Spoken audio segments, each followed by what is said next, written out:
svarbiausias vietos socialinis darinys yra lapių bendruomenė, kuri administruoja, valdo, sprendžia ir nuo jos priklauso daugiausiai socialinės grupės. Tai čia veikianti mokykla, pažymėtina, kad joje yra specialių poreikių vaikų grupė, vienintelė tokia Klaipėdos rajone. Kraštotyros muziejaus būrelis, skautų būrelis, lapių moterų ansamblis, net 3 teatro grupės, suaugusieji, paaugliai, vaikai, baidarininkų klubas, Rudaičio žaidimo kolektyvas. Ir taip pat labai daug priklauso nuo atskirų asmenybių, atskirų stiprių žmonių, veikiančių ne tik savo verslinių interesų labui, bet, visokių būna išimčių, bet savo krašto naudą. Kaip pavyzdžiui, yra kaimo turizmo sodyba, bet jinai nesikoncentruoja tik į tą savo veiklą, bet žiūrima, kaip išeiti ir už to savo turizmo sodybos ribų. Pavyzdžiui, padaryti lygumų slidinėjimo trasą, arba padarykime, kažkaip tai renkime Utrių kalną, kad tenais galėtų slidinėti. Išeiname iš to savo kaimo turizmo trobelės ribų ir aktyviname visą aplinką. Buvo atlikta apklausa anketinė, galiu galbūt paskaityti 3 svarbiausius, sakykime. Jos pagrindu buvo atlikta SSGG analizė, silpnybės, stiprybės, galimybės, grėsmės ir silpnybės, kokias įvardinti didžiausias. Netvarkingi pastatai ir jų aplinka. Bendruomeniškumo trūkumas, čia atkreipimas dėmesys, sako, silpnybė, bendruomeniškumo trūkumas. Prasta kelių būklė ir priežiūra. Taip, dabar iš karto galbūt pažiūrėkime stiprybės. Stipri bendruomenė, draugiški, malonūs, geranoriški žmonės. Gamta. Tokie kontrastai. Grėsmės. Nedarbas, jaunimo mažėjimas, emigracija, kaip ir visur Lietuvoje. Galimybės. Pakrančių pritaikymas rekreacijai, viešųjų erdvių bei poilsio zonų vystymas, rekreacijos ir turizmo plėtra. Tai geriausiai reprezentuojantis faktoriai, tapatumo ženklai. Gamta, mokykla, atkreipimas dėmesys, kaimo turizmas. Kaimo turizmas, tokia platis sritis, į kurią įeina daug kaimo turizmo sodybų ir kita veikla. Gamta, gamta yra gamta irgi plati, yra piliakalniai, upės ir visa kita, o mokykla yra viena. Ir jinai įvardinta kaip antroji vieta, pagal geriausiai reprezentuojančius vietą, sakykime, aspektus. Vizija, klestintis verslai, turizmo traukos centras, prižiūrėta, tvarkinga ir švari aplinka. Aišku yra, kad lapiškiai ir kiti vietos gyventojai įsivaizduoja lapus ne kaip pramonės kokie tai vystymo ar kitų verslų zono, kad čia pagrindinė jų vertybė yra, visi supranta, turizmas ir rekreacija. Ir iš šito yra pagrindinės galimybės ir perspektyvos. Rekreacinės aplinkos kokybė yra sudėtinis faktorius. Sudėtinis dalykas. Sakykime, jeigu mes turime tik tais mišką, bet nėra vandens, tai miškas yra faina, mes galime atgauti savo fizinės ir dvasinės jėgas, užsiimti rekreaciją. Bet jeigu ta miške turime dar vandens, tai yra dvigubai gerai, dviguba kokybė. Ne? Jeigu dar turime kažkur tai galimybę gauti paslaugą, tai jau dar geriau. Tai vat, tokiu principu buvo atliktas tyrimas ir atskirai analizuota žaliojo karkaso sluoksnis, vandens telkiniai melioracija, kurie būtų tinkami rekreacijai, keliai ir gatvės, urbanistika. Visi šitie dalykai yra svarbus ir rekreacijos sudėtiniai objektai. Rekreacinio atraktyvumo objektai, tai kaip paplūdimiai, kultūros paveldo objektai, kitos estetiškai patrauklius vietos, kaimo turizmo sodybos, saugomos teritorijos.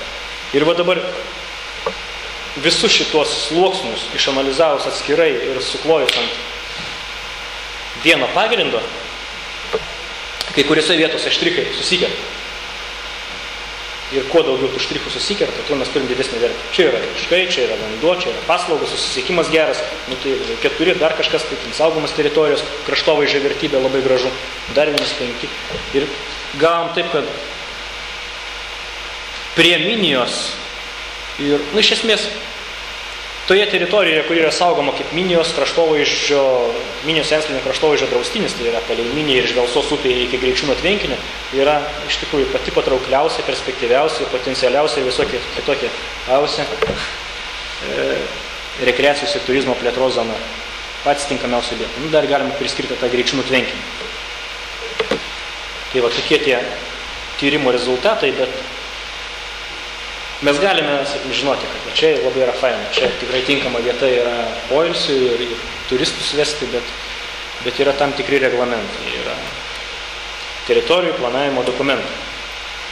Čia apie bendrąjį planą Lietuvos truputėlį pakalbėjom, Klaipėdos rajoną čia galime kalbėti labai ilgai, bet neverta. Bet čia yra svarbiausias dokumentas. Minijos, Senslenio, kraštovaizdžio draustinio tvarkymo specialusis planas. Jame yra numatyta, kur turi būti poilsio vietos, poilsiavietės, kur turi būti automobilių stovėjimo aikštelės, ten informaciniai stulpai, kur dviračių laikymo ten turėklai. Dviračių laikymo turėklai yra viena, informacinis stendai taip pat. Bet jeigu šitas planas numato, kad poilsiavietė turi būti va čionais, o ne kažkur tai kitur, tai jinai čionais ir turi būti. Stovyklavičių būti negali, kraštovaizdžio draustinyje, laužai kuriami būti taip pat negali. Labai ribojama veikla šitoje teritorijoje, tai mes galime žinoti, kad čia yra labai gerai, labai tinkama vieta, bet yra tam tikri taškai numatyti, kuriuos tik galime vystyti. O kitose vietose galime rengti tik tokią kaip ir minimalę rekreacinę infrastruktūrą. Išvadų neskaitysiu, nes yra lankstinukus. Pas visus tai neverta kartotis. Esamos situacijos brėžinys labai smulkus ir čia reikėtų laiko, kad jį visą apžvelgti, bet iš esmės čia yra viskas sudėta, apie ką dabar pakalbėjome. Lapių kaimo ir jo apylinkių vystymo vizija.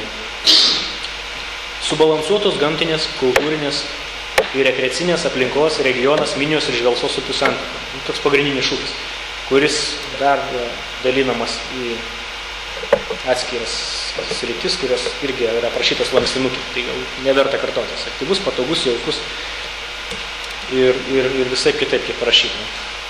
Ir kaip dabar visą šitą reikia pasiekti, yra pateikiami konkretus siūlymai. Sprendžiame atskiri sluoksniai. Yra želdynų sluoksnis ir sprendžiam, kaip dabar įtvarkyti.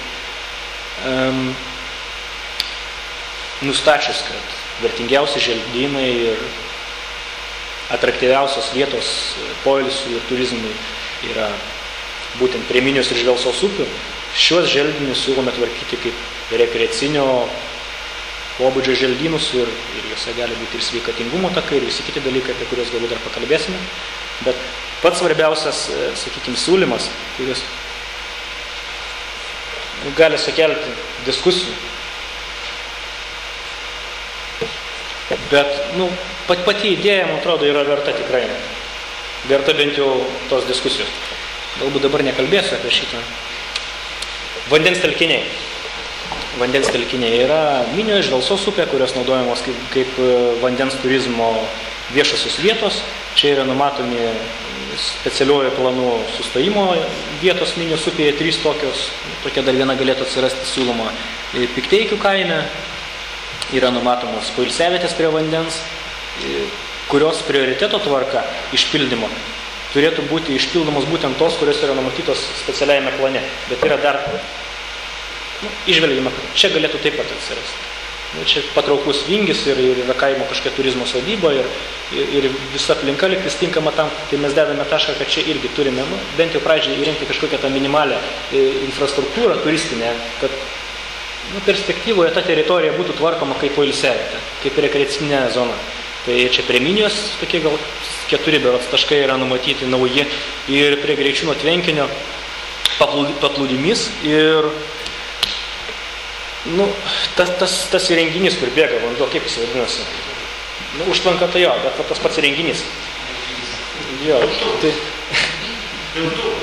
Piltuvas. Tai žodžiu, jisai yra labai pritaikytinas nardymui, sakyčiau, kaip jį būtų galima panaudoti ne tik kaip tokį grinai funkcinį įrenginį, kur bėga vanduo ir jis atlieka tą užtvankos funkciją, bet galbūt ir architektūriškai kažkaip tai apdirbti ir rengti ten tą nardymį, kokią tai tiltelį, nes tenais berods yra pati giliausia užtvankos vieta. Elena sakė, 14 metrų gilis. Topografinė nuotrauka yra padaryta tos vietos.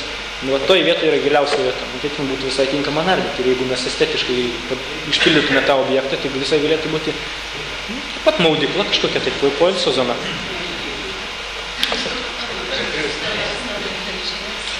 Jo, tai va dabar tas dalykas, dėl ko gali būti diskusijų.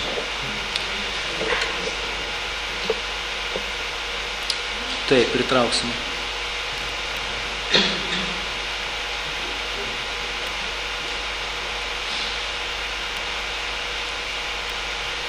Va. Šitoje vietoje yra koncentracija labai atraktyvių turizmo objektų. Yra Lapių piliakalnis, yra Lakštingalų slėnis, yra dar du vingiai nuostabus. Iš Lakštingalų slėnio į kitą slėnį, kurį siūlau pavadinti, pavyzdžiui, Kalvos slėnį, ar Kalvų slėnį, kaip aš ten užrašiau. Nepamenu. Esmė, kad yra tinkamas tam reikalų slėnis. Ir yra 3 puikus vingiai. Yra piliakalnis, yra mokyklos parkelis ir yra srauni vingiuota upė. Ir yra želdynų, yra šlaitų, yra atodangų, nuostabi gamta. Čia kažkada yra buvęs Lapių dvaras. Truputėlį aukščiau, kur dabar mokyklos bendrabutis stoja, nes yra buvęs pagrindinis dvaro pastatas. Ir į pietus buvo parkelis, dvaro sodyba. Dvaro sodybos nesikurdavo belekur. Jos būdavo steigiamos tikrai gražiose išskirtinėse gamtos kampelėse. Ir žiūrėdami į tai, kiek čia mes turime vertybių ir kaip aš čia išsidėsiu, kokia koncentracija yra, o kodėl čia nepadarius parką?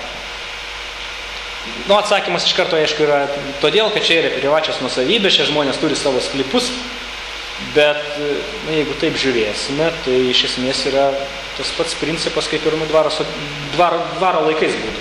Tai yra pono nuosavybė ir čia yra jo teritorija, jo valda, jisai daro, tai čia yra jo kiemas. Bet šiais laikais tai yra pakrančių apsaugos juosta ir miškai, tokie dalykai, kurie yra visuomenės nuosavybė. Miškai yra visų. Pakrantės yra taip pat, turi būti prieinamas visų. Bet aišku, kalba eina ne tik apie miškus ir pakrantės, yra ir slėniai, ir kiti dalykai. Bet žodžiu, šitoje vietoje šita vieta galėtų būti tvarkoma ir puoselėjama kaip potenciali parko erdvė. Nebūtina taip pasakyti, va čia mes dabar apibrėžiame parką, bet iš to galėtų turėti naudos visi. Pavyzdžiui, jeigu dabar suintensyvėja turistų srautai kažkokioje toje vietoje, tai jinai automatiškai yra geriau tvarkoma, prižiūrima, naudojama ir komercinės galimybės atsiranda, žemės vertė pakyla, nekilnojamas turtas išauga. Ir iš kitos pusės, ką čia mes gali daryti tos nuosavybės savininkai? Jie miške kraštovaizdžio draustinyje namo nepastatys.